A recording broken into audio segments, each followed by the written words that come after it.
Vitamin K. Taking this vitamin can lower risk of developing diabetes by half. How? Vitamin K is probably best known for its ability to assist in the normal clotting of blood, as well as its role in preserving bone density and preventing vascular calcifications.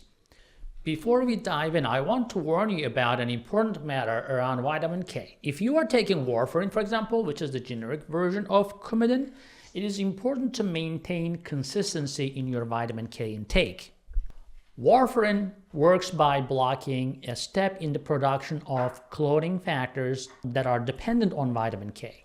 If your body doesn't have the balance of vitamin K and warfarin just right, taking too much or too little vitamin K could actually cause serious problems like excessive thinning of the blood or clotting complications.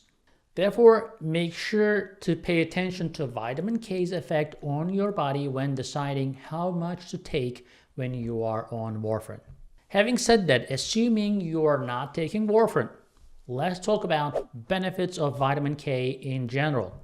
Welcome to Sugar MD. I am Dr. Ahmet Ergin. It is great to have you here.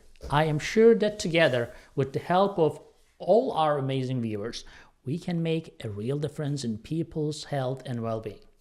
So, get ready for loads of exciting content today. Both animal and human studies have suggested that vitamin K dependent protein called osteocalcin and regulation of adipokine levels, anti-inflammatory properties, and lipid-lowering effects of vitamin K may cause the beneficial function of vitamin K, especially in insulin sensitivity and glucose tolerance. Now, the correlation between vitamin K consumption and type 2 has been investigated by a number of large-scale research, with a total participant pool of over 40,000 individuals. The results of these research suggest that a lower probability of acquiring type 2 diabetes is associated with a higher consumption of vitamin K, either in the form of K1 or K2. There are two different types. Now, those participants in a research of older persons who raised their vitamin K intake through their food had a 51% lower chance of acquiring diabetes compared to those participants in the study who either lowered their vitamin K intake or did not adjust their vitamin K intake at all. The research also showed that an increased daily consumption of vitamin K of 100 microgram was associated with a 17% reduction in the chance of developing type 2 diabetes. In addition, a study that was conducted in 2018 found that those who had type 2 diabetes had blood vitamin K or vitamin K levels that were 63% lower than non-diabetic patients of the same age. So, reduced levels of vitamin K are associated with higher insulin resistance, right? Which is the key metabolic abnormality in type 2 diabetes. And by the way, I'm talking about all this technical stuff, but I'll tell you about some foods that actually have vitamin K in it, so stay tuned. Now, what does vitamin K do? It helps the glucose metabolism, right?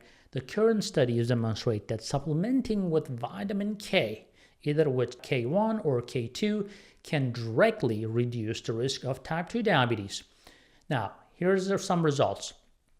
Insulin resistance and blood insulin levels were significantly lowered in men when they took 500 micrograms of K1 per day for 3 years as part of a research study involving 355 people between the ages of 60 and 80.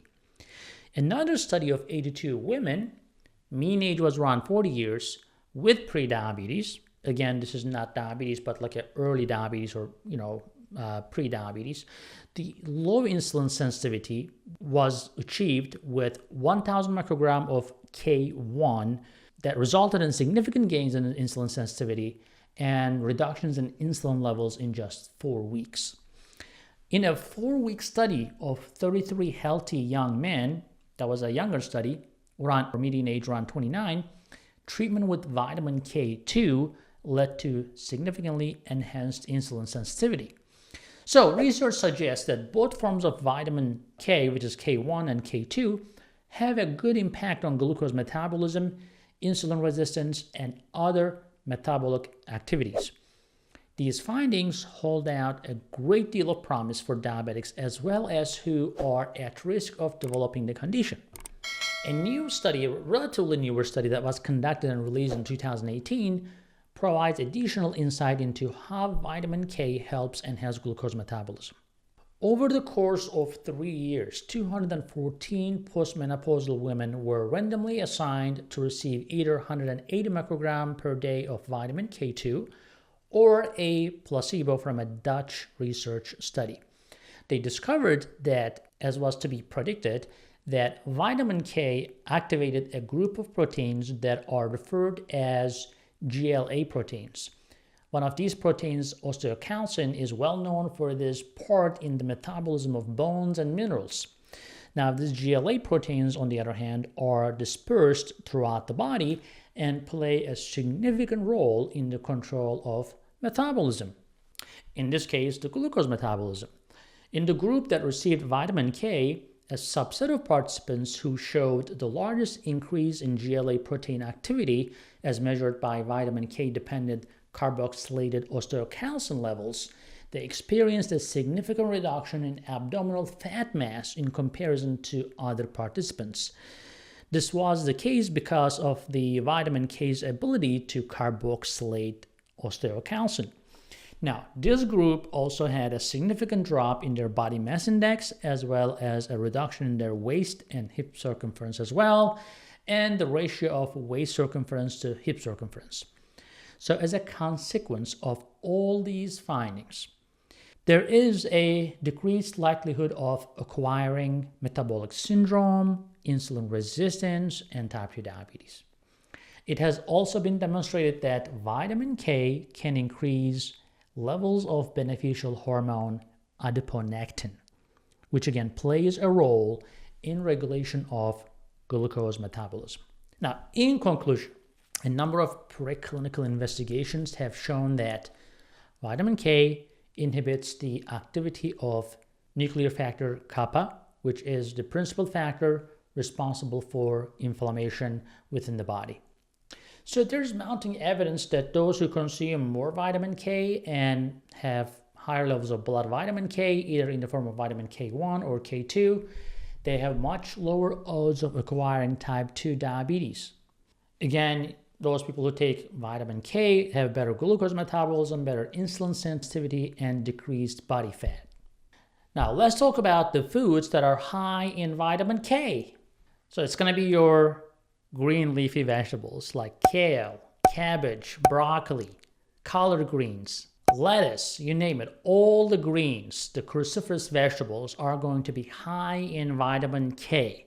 So you may not be enjoying the taste of it, but again, incorporating these things into your diet will give you a significant amount of vitamin K without having to worry about taking extra vitamin K if you are eating these foods. Now, if you are not able to eat those foods at all, then supplementing with vitamin K may be an option for you as well.